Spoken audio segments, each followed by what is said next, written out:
राम राम. नुकतीच मी आणि माझे मित्र अजय देशपांडे यांनी वारसा स्थळ पाहण्यासाठी भटकंती केली. सर्वप्रथम आम्ही फिरंगाई देवीचे दर्शन घेऊन मग अद्भुत असं पळसदेव मंदिर पाहिलं.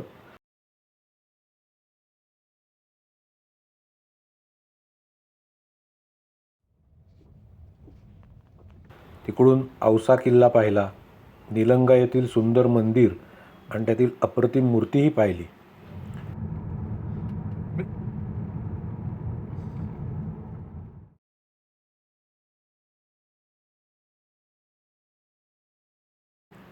त्यानंतर आम्ही नांदेडजवळील होट्टल गावातील चालुक्यकालीन मंदिरं पाहिली. अतिशय विलोभनीय अशी आहेत ती.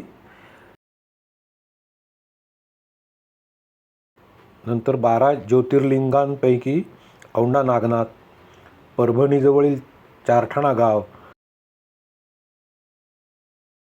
जिथे एकेकाळी 300-350 मंदिरं होती असं समजतं.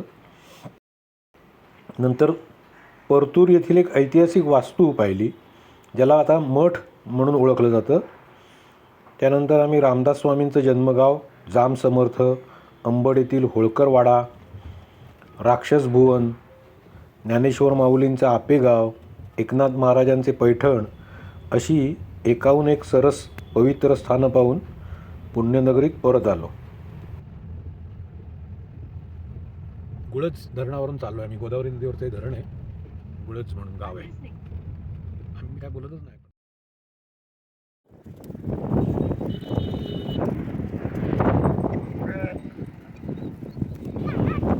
महाराष्ट्रातील मराठवाडा हा भाग खरंच वारसा स्थळांनी समृद्ध असा भाग आहे.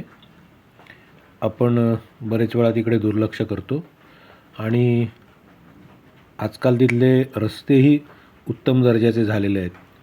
त्यामुळे मुद्दाम त्या भागात भटकंतीला जावं असं मी आवाहन करेन. धन्यवाद.